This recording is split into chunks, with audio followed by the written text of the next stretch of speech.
And next up is Moritz. And I always look forward when Moritz does a talk because I think Moritz is always brutally honest. Yeah? And it's, I think, very refreshing to see that. And I always like to hear what he says about. Moritz joined us 5 years ago, and his first day was the Checkmk Conference 4. And I'm happy that he's now becoming a recurring occurrence on the conference. Last year he was a speaker. This year is a speaker, hopefully next year again. And with that, Moritz, it's your stage again. Thank you. I apologize, I was not aware of my brutality. I hope you can stand it. Welcome to my talk, New in Checkmk 2.2, Check Engine and more. I will be talking about some new and better checks, agent improvements, making MKPs upgrade ready, and I'll explain what that even means and where the problem is, and then also some quality of life improvements that are somewhat related to what I'll be telling you beforehand. Now we have 150 new and improved checks. Checks are, of course, at the heart of Checkmk. They are key when it comes to the versatility of Checkmk. And, of course, we always improve our checks. I could tell you that every year. But this year we made some special efforts to increase consistency, and also not only customer-driven, but also we developed some checks because we think they are important in the future, or they increase the overall consistency of Checkmk. And that's why they get their dedicated slot today, and I'll be telling you a couple of things about them.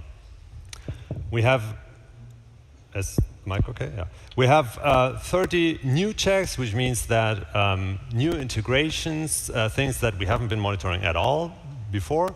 We have 40 checks supporting more systems than they did before, so it's checks that already existed, but they are now applicable to usually more modern systems or similar systems. And then we'll have more than 80 checks with improved rule sets or new metrics and things like that. So for the new ones, obviously cloud is an important issue also here. So we are introducing Google Cloud Platform Monitoring with these new services. I will not, oh, by the way, I will not be reading out all of the new checks that we are gonna see because we'll go insane. So I'll just highlight a few, and you can see them all on the slides and see whether you can find the one that's most interesting to you, but I will not read them out, all of them. However, for GCP monitoring, I want to draw your attention to the status service, which refers not to the status of your deployment in GCP, but to the status of the GCP platform itself. So it's the GCP health service that is being monitored here. That's why it has its own dedicated special agent, because you don't need to have any credentials in order to monitor the state of GCP. You don't even have to be a customer. So for that reason, this is a dedicated special agent. We have also 9 new Azure integrations, and again, not reading them out, but please be aware of the status service, which is very much the same as for GCP. So in this case, it was very easy to be consistent because the cloud providers are very consistent themselves. In this aspect, the developer who did this told me that he suspects that they might have been copying their code because it was so similar to implement. We basically just changed the names, and there you are. We've also extended and reworked some of the existing Azure integrations. We have new checks for virtual machines, for virtual network gateways.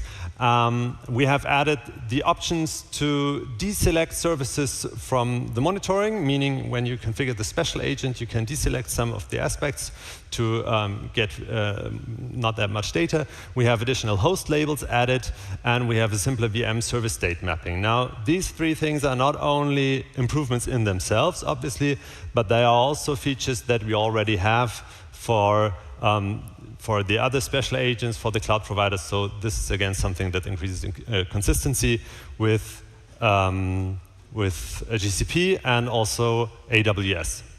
Now, speaking of AWS, we also have a couple of new services for AWS.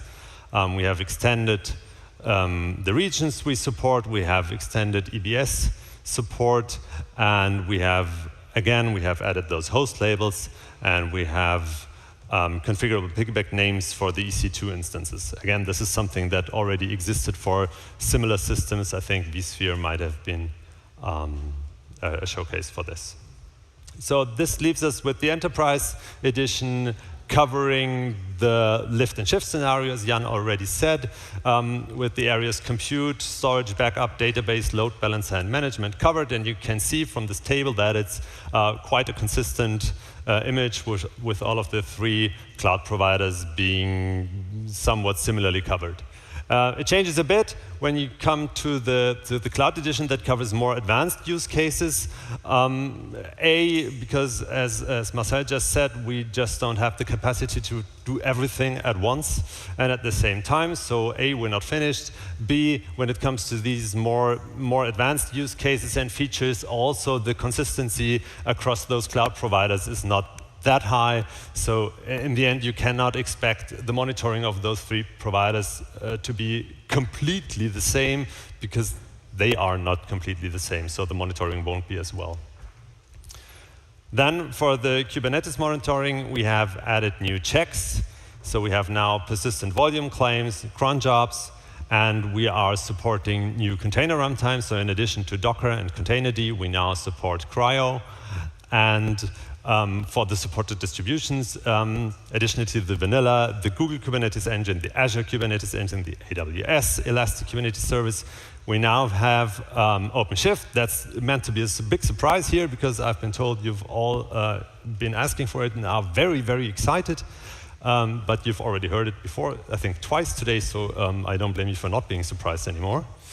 So one thing to mention is that the OpenShift monitoring uses the native OpenShift monitoring stack, so you don't have to deploy anything into a deployment. You have no additional load. And completely unrelated, but still nice, you can now navigate using the breadcrumbs. I don't know if you're like me, you have been trying this every other day ever since, because it just looks like it should work. Now it does.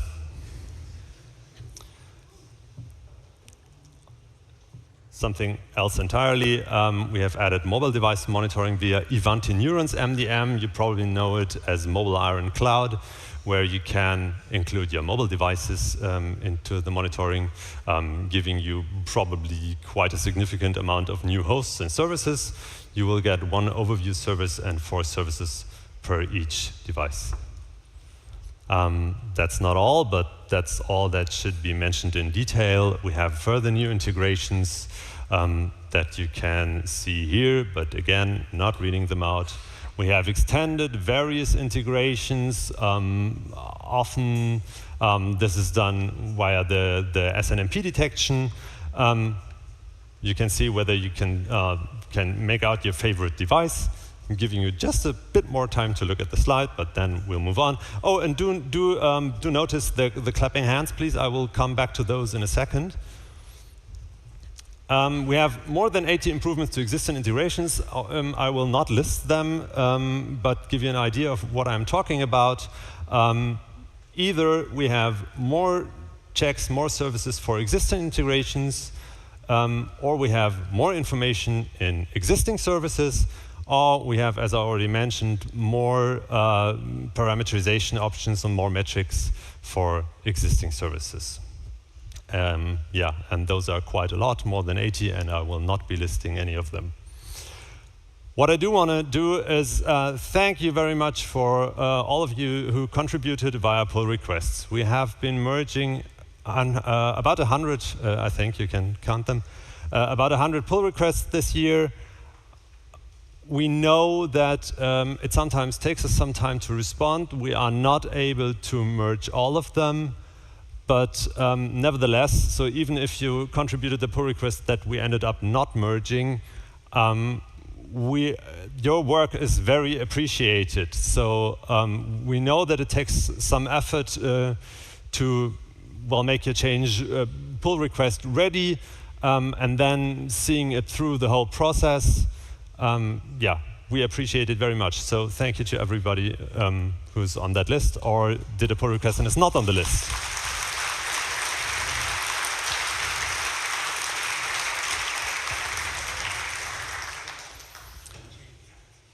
We also improved Checkmk self-monitoring. This is a feedback also that we got, that this is something that could be improved, so we tried to improve it. What's listed here is a couple of default settings for the disk usage service. Whenever a host, I think it's triggered by the host label of being a Checkmk server, where we then monitor the hardware-software inventory cache, the monitoring state history, the archived events of the event console, the baked agents and the related artifacts, customizations in the local folder, temporary and runtime files, graphing data, real graphing data, and the logging files. And for most of these, the general idea is the same always. If either of those directories starts increasing very much, you're probably having a problem. We don't have any default levels because it depends so much on your installation, how big it's supposed to be, how much it should be growing. I think the only exception is the graphing data for PNP for Nagios, which is supposed to be basically empty and not grow ever at all. But also it's very unlikely that this would happen. So we added a couple of Checkmk metrics. These two have been renamed, and since, as Lars just told you, we have a couple of connectors to other graphing systems, it also makes sense to keep an eye on the queues of the ingoing and outgoing connections. So we added these metrics, period. Last year when I was standing here, I have been telling you about the Checkmk agent service, which was added in Checkmk 2.1. We have now extended it a bit. It now monitors the validity or the expiration date, rather, of the controller certificate. That's the certificate that the controller uses to encrypt the data when sending it to the server. We're also monitoring the validity of the certificate of the agent updater. That's the certificate the agent updater uses to authorize against the monitored host, so that the monitored host knows it can download and install the new agent package. And we're also monitoring whether a host is specifically excluded from the agent update if that is configured. Speaking of the agents, there are a couple of smaller agent improvements. I guess Jörg has told you also already the spectacular stuff. Now there's some smaller things, but worth mentioning anyway. All of the special agents that we have now support, at last, the password store. The password store is a feature of Checkmk where you can, in one central place, administer all the secrets that the special agents might need to log into whatever you're monitoring. And you can then, when defining a rule, access those centrally stored passwords. And now we have made the effort that finally it's consistent, and all of the special agents do use the password store, which means that we've added the password store to these 15 special agents that, again, I am not reading out loud. In general, we do try to unify the agent behavior. That's not always easy, and it's baby steps, but we managed to make some baby steps. We're now killing long-running async processes, not only on Linux and Solaris, but also on AIX. We have unified MRP support, which has not been present on all systems before. It now is present on AIX, FreeBSD. OpenWRT now fully supports it. Windows supports now the caching interval for async MRP. So that was more difficult than you probably think. And maybe I've got the time to just briefly tell you, it is very tricky to get those Unix agents to be consistent, because not even the tiniest or simplest commands like tr or sed will behave consistently across all of those systems. And then you're thinking, well, great, then I'll just use the POSIX standard. That's a well-written standard, and I can rely on that. Yes, you can, but, well, you think you can, but A, this is a very limited feature set, so it's like fighting with one hand on your back, and B, no, you can't. Even those commands will behave differently as soon as you leave the absolute simplest ever case. So just for an example, for an sed command, if you just add more than one expressions, then on Linux and AIX you will get different results because they somehow choose to treat those differently. And then I know there are now some admins that are rolling out the GNU core utils on AIX, which is a good idea because then you would get the behavior that you expect from your Linux machines. But for us, it now means that we have to be dealing with 2 different versions of AIX, which, yeah, we're trying our best. It's not always easy, but we're making progress. So, and the IBM Tivoli Storage Manager is now finally available for Windows as well. No, for Linux as well. It has been available for Windows. Sorry. Okay, now we're coming back to a topic that we already had today. No more stealing from the monitoring. Now, what is meant by that? We are a state-based monitoring system. So whenever you query the agent, you should get a report on the state of the monitored host. And obviously, what the agent outputs should depend on the state of the monitored host and nothing else. And unfortunately, this is not always the case. So first example, Logwatch. So we have been talking about it. What we had previously was the situation that whenever you query Logwatch plugin, it would report all new log message, matching some conditions, of course, not every log message, but it will report all new log message since the last plugin execution. Now, if you query the plugin twice in a row, the second time chances are that it won't report anything, because it just reported everything that it had seen. Now, there are some examples on the slides where this is a problem, but I think today we already encountered another problem. If you have a push agent configured, then the controller will query the agent. It will create all the log messages that it has seen. It will then try to send the data to the monitoring site, and if that then fails, those messages are lost. I think this is the most important aspect of the problematic scenario where the controller cannot contact the site. But also, so the problem is not new. It has also been there before because you could have been executing a hardware-software inventory, maybe a service discovery, maybe you were just trying to debug something and running CMK minus lower D from the command line, and then the log messages are lost. That's a problem, quite a bad problem. It also sometimes happened when querying the agent from 2 sites, and that's why we started to considering the IP address of the server that was querying. If you then have your production site and the test environment on the same server, you're back where you started, and you will see the log message on either side just at random. And this will probably take some time before you notice it, because both sides will receive occasionally messages. And you have to look very carefully to notice that there are some messages missing. So what we did in the end is actually quite simple. The plugin is now bundling those messages. So every time you execute it, it creates a bundle. The bundle gets an ID, and the messages are stored on the monitored host. And you can now configure for how long these bundles or this bundle should be transmitted when the agent is queried. So if you configure this interval to be 0, you are just where you started.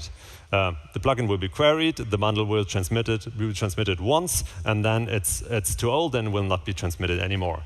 If you configure this to be, say, 61 seconds, that means that your regularly running site, where the checking cycle will be executed once a minute, will most likely be querying the agent once in those 61 seconds. So maybe take 90 seconds, right? But regardless of whether you execute the agent manually or you query from the command line or you do a hardware-software inventory discovery, whatever, it doesn't matter as long as the checking cycle is querying those log messages at least once a minute, you're good. If you have an increased check interval, then configure it to be 10 minutes. Obviously, it should be bigger than the check interval to make absolutely sure that the log messages are sent once. So, and I think this will be so this mitigates also the problem for the push setup where the site might not be responsive. And then, of course, the trade-off is the bundles need to be stored on disk on the monitored host, and they need to be transmitted every time the agent is queried. And that's where we leave you alone with your problem, because I cannot tell you what the proper amount of time is that you want to configure. If you expect your site to be down for an hour occasionally, then you should probably configure amount of time larger than an hour. But that means that the stored messages on disk will be quite a lot, of course. But that's really up to you then. This is a trade-off between disk space, network traffic, and the minimizing the risk of losing messages. A similar issue we had with the hardware-software inventory. The hardware-software inventory plugin will not be executed every time the agent is run, but I think by default every 4 hours, probably. And it writes a flag file where it notes down when it had last been executed, and then it won't execute the hardware-software inventory plugin until those 4 hours are over. And again, the same problem. If you then manually interact, you're trying to debug something, you execute the agent, it outputs all the hardware-software inventory information, but it goes nowhere, and then the site is missing the information. And there we have taken a very different approach, which is we have this flag --force inventory, which does just that. It forces the execution of the inventory plugin, completely leaving alone the flag file, and that's what you should be using when debugging. Right. Making MKPs ready for updates. There's some noise in the audience.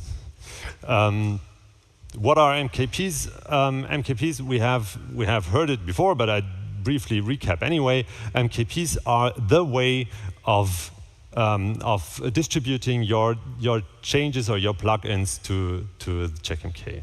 It can include extensions for the GUI, checks, agent plugins, notification, alert, handler scripts, whatnot. You can either choose to just use them yourselves, distribute them in your company, or you can use our exchange, where you can see the URL on the slide, where there are more than 500 plugins that that you can exchange and use and download.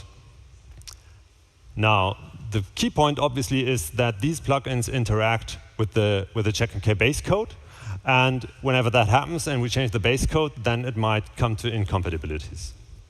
And that, of course, can be a problem when you are trying to upgrade. And that is why we are talking about this. Okay, now let me show you how things were before we changed something. So you have this MKPA on the central side, and in a distributed setup, probably you will be also syncing your MKPs to your remote site, because that's the point of a centralized configuration. When you now upgrade your remote site, because that's how you do upgrades, you start with the remote sites one by one. There is no guarantee that this MKP will be compatible with the next Checkmk version, and that is a problem, because you cannot change this MKP just on that site, because it's synced with the central site, and the central site is on the old version. So that's an issue. So what do we do? Now it was like this. You can have the MKPA installed. Installed meaning it's there and the code is being executed. That is what you usually expect from the word installed. But you also have another MKPA star, which is available, not installed.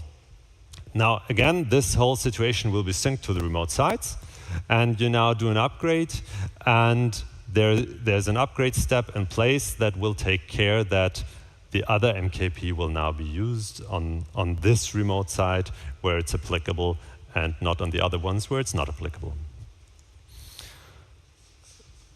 To get this working, what we need is we need to have multiple MKPs containing similar or even the same content, or the same files at least, on one site. We need to have new MKP states, because we must now distinguish between it is installed, so enabled and active, and enabled but inactive, meaning that I would like to use this MKP if it is suitable for the Checkmk version that whatever site this is happening on is compatible with. We also need to have sortable MKP versions, because in this upgrade step, if there are several MKPs of the same package name, we need to decide which one to use in the end. And the one we want to use is the newest one that is compatible with the Checkmk version that I'm running on. And to decide which one is the newest one, we need to have sortable version numbers. Now, currently, the MKP version number was just a random string that you could enter. For a human, it is fairly easy to look at those strings and sort them by version number, whatever that means. Because if you come up, if you're not completely insane, and you come up with a string with your way of versioning MKPs, and you show me 3 of those strings, I can probably put them in the right order, right? Writing an algorithm that does that is downright impossible. So that's why we had to make some restrictions so that we can guarantee that we get the sorting hopefully right. And we went for semantic versioning, which is the industry standard. Obviously, we cannot enforce that it is actually, what we mean by semantic versioning is that usually you have 3 numbers with 2 dots in between, right? And then there's some additional information that we can ignore for now. And there are certain rules when to increase which number. We don't care about that, because we're not looking into the MKP. We cannot decide when it's appropriate to increase which number. And frankly, why would I care, right? If you choose to do that, good. If you don't. It's okay. But from a formal point of view, it must match the format of a semantic versioning. That's the thing that we validate. If you, for instance, choose to put a date there, year, month, day, that's okay. That's 3 numbers separated by dots. If that's what you want to use, it's perfectly fine. And we need the min and max Checkmk version. So if we want to decide which of the MKPs are applicable in this Checkmk version, then we need something to go by.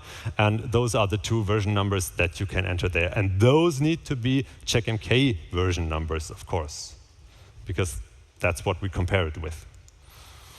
Okay, let's take a look how this looks. You probably recognize this page. There are a couple of changed words, but basically it's the same as before. Now in this case we have my test package only 2.1. As you can guess, this is a test MKP that is only applicable to Checkmk 2.1. We have additional MKP test package only 2.2. Yeah, you guessed it. Now, if I try to enable this MKP test package 2.2, what I get is this error. The package is now enabled, but could not be installed on this site. The package requires Checkmk version 2.2, which is what I expected in this case. What Checkmk now knows is that I have 2 packages. I want to use them both if they are applicable to the version. And in this case, this is only one of them. What then happens when I do the upgrade, and it's worth pointing out that every time you sync from a central site to a remote site, and one of the remote sites runs a newer Checkmk version, what is actually being done is an upgrade every time. You sync the configuration from the central site, which is the older version, and it arrives at your remote site, which is the newer version, and then update config is run as on a regular upgrade. So this is why in this case, there's no difference for me whether you have a single site that you are just in the progress of upgrading right now, or whether you have a distributed setup where some of the remote sites have a newer version. To me, that's the same. Because in the end, we are running this update config. And what happens now is first we are going through all of the packages and we see which of the installed packages are no longer applicable, and these are removed. This was happening here. And then I go through the list of enabled packages to see which one I have to install now. So now we are revisiting the same package that we just disabled to see whether we have to enable it. No, it's not applicable. But then we arrive at the other MKP, and that's now applicable and is installed. And so we end up with this situation, which looks very much the same as before, but of course it's the other way around now, because here the MKP 2.2 is installed and the other one is deactivated. And yeah, basically, this was the simple requirement, which then led to a couple of changes. I understand that not everybody is happy about every detail involved. I get that. I also have the suspicion that there might be something wrong somewhere. But all in all, it's working. As you can see, this was not fake, but this was just the actual process. But there are a couple of resulted changes. In Checkmk 2.1 and before, you had this button upload and install, which meant that you choose an MKP, which is a file in a proprietary format. You upload and install it, which means you're executing the code, and you can't even, with GUI means, you can't even look at the author or the content of the MKP before actually running the code, which is not a particularly good idea, I think. As a side effect, what we now have is we have two different steps. We have the step of uploading an MKP to the site, which you can do always now. Because previously, even the upload would fail if it was the wrong version or it was colliding with another package. I think these are the two most important reasons. But that's no longer the case. So you can always upload an MKP, and it will then be there in the site, and you can read the manifest and see who wrote it, what files are in there, is there a homepage, whatever. And then additionally, in a separated step, you can decide, do I want to enable this MKP, do I want to download this MKP, or do I want to remove it again? Yeah, so I think this is a nice feature.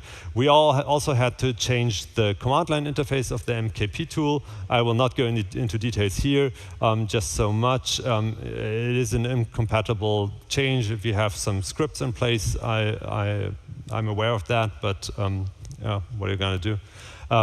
The advantage now is that we have a clear separation of output intended for humans and output intended for computers, because most of those commands now have the flag --JSON, which will give you the output in a JSON format, and then you can use other command line tools to further process that and work with that.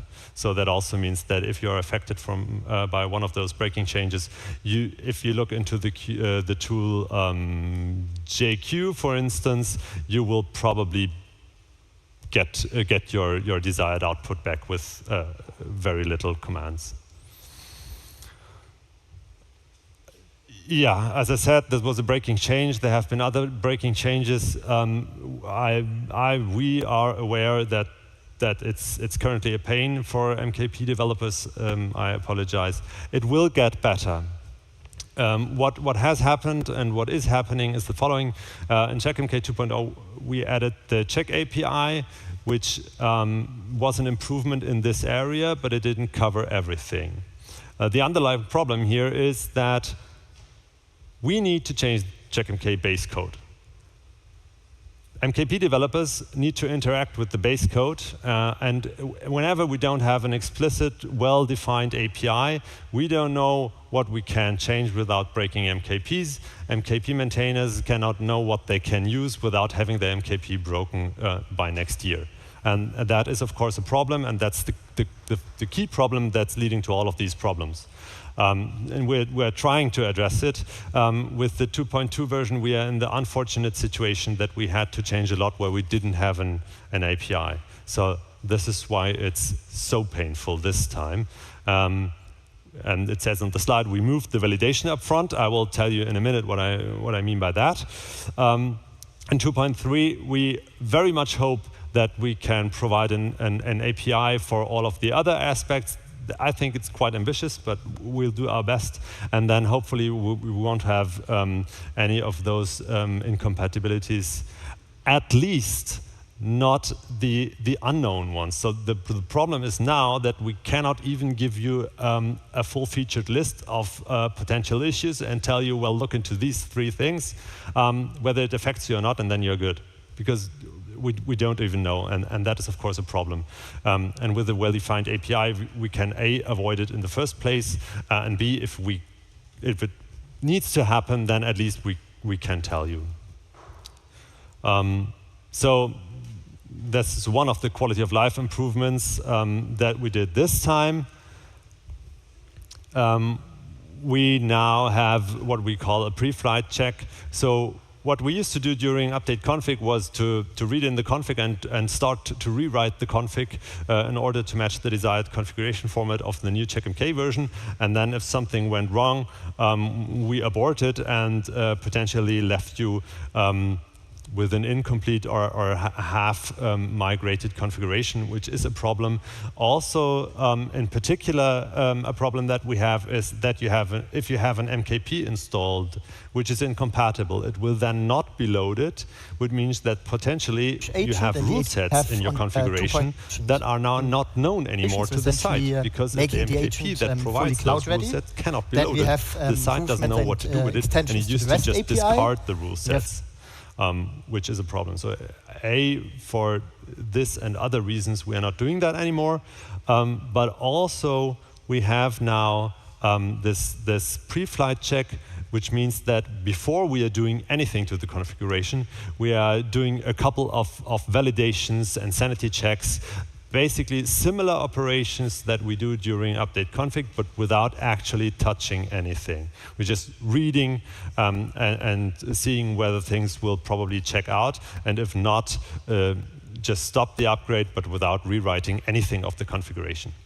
And this is just an example what can happen if, for instance, you have an incompatible MKP, and it will tell you what the error is and where you can find it and what you want to do with it. So do you want to abort and fix it? Do you want to ignore it? That's the third one today, I think. Yeah, I'm aware of that. This is not ideal, in particular because it moves the effort of doing things to the user, but this is the best we can do. And yeah, at least make you aware of a problem before trying to somehow rewrite the configuration and break anything. It's not only related to MKPs, there are other things that are being checked during this pre-flight check, but in this context, of course, that's something I wanted to mention. The last thing I will tell you today is about the service discovery. The service discovery used to not tell you whether it worked or not. This is also something that is probably in the simplest use case where you are in the GUI and you discover an individual host, then you probably notice if your data sources completely fail you, because then you will have 50 unknown services, no new services, and that will hopefully make you suspicious that maybe something might be wrong. But again, this is something that is easy for a human, not so easy for a computer, because where do you draw the line? In particular, if you have multiple data sources, one can fail, the other one can be successful. You maybe have 10 vanished services. Now, how do you know whether they are actually vanished or whether those 10 come from a different data source which is broken? Basically, you can't. You can now see which data sources you have configured and which of them failed. And I would strongly recommend to not discard any vanished services as long as you are not connecting to the host properly, meaning that all data sources are okay. So this is a nice feedback for the user. It is, as I said, is particularly important if you have more than one data source, because then there's not everything vanished, but only some things, and then it's worth knowing why some things are vanished and whether they are actually vanished or just currently unavailable. Also, it's quite important for the bulk discovery, because the bulk discovery used to just happily discard all of the services. If you did a bulk discovery on 100 hosts and you couldn't connect to 10 of them, those 10 hosts would have lost all of their services because no services were found. And this is no longer the case. The bulk discovery will only accept the new discovery result if it managed to get the data without any problems. And if then all of the services vanished, then that's probably okay, unlikely, but okay. But it will not discard the services if it didn't connect to the host properly. And that's it.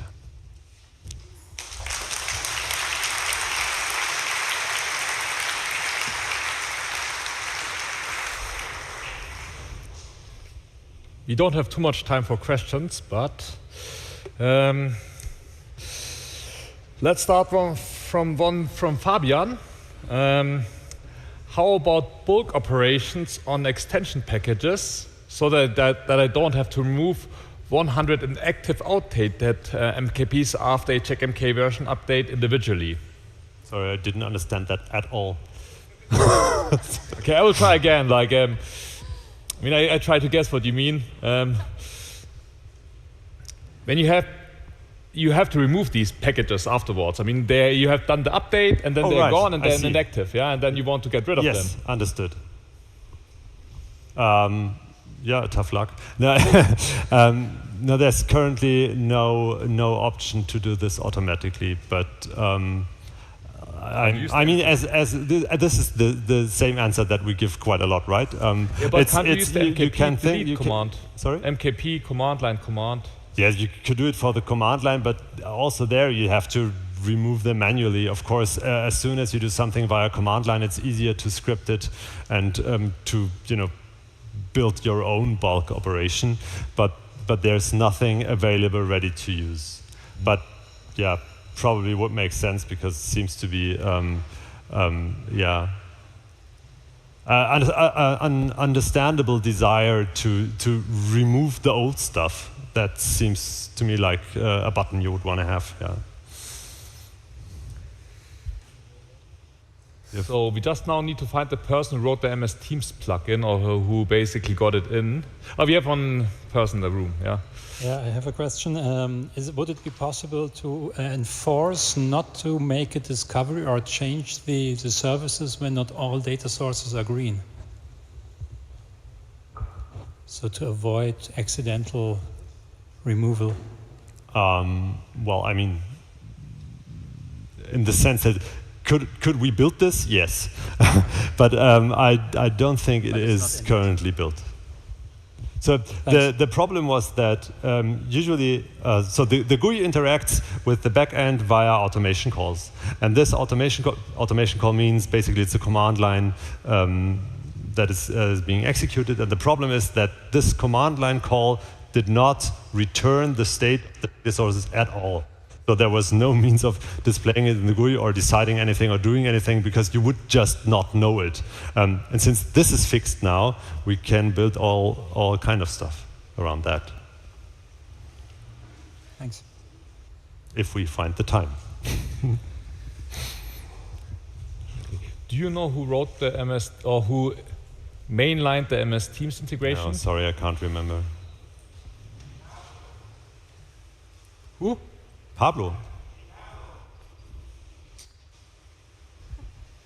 Okay. Louder. Okay, like if there's one is the person from our side there who did it? Because we have some questions around the MS Teams which I can't at least answer because I didn't use it yet. If not, then we will postpone it. Okay. Then we will try to answer them in chat afterwards when I found out who actually wrote it. And let me see if there are any other questions related to this part. There are a couple of roadmap questions. I tagged them under roadmap, by the way. And as well, what you should also do is hopefully to give some feedback to Moritz about his talk. You can go via Slido. There's always the option for live poll, which will be active around the talk, at the end of the talk and a little bit after the talk. You can give some feedback to Moritz. I think it wasn't that brutal this time, was it? It was quite honest, I think. So, any other questions from the room? Because, I mean, Moritz can only answer questions related to his talk. But not only today. No. Okay. There's a question very much in the back. Ah, there's one there. Hello. My proposal is maybe just to, when you do the upgrade process, just to ask, okay, the package is incompatible. Would I like to disable it and go forward with the upgrade? And after I upgraded Checkmk, I can go to the extension packages page and just see, okay, these packages got disabled after the upgrade, and there's a note on it, so I can check it later after the upgrade. Yeah, I think they. I mean, I was preparing to say that's what happens, but you don't get the information that the package is disabled due to the upgrade. It will be disabled. It will be on the page, and you will be able to re-enable it. But currently, you will not see in the page that it has been disabled during the upgrade. Okay, But, thank you. But again, a good idea, definitely possible. Time.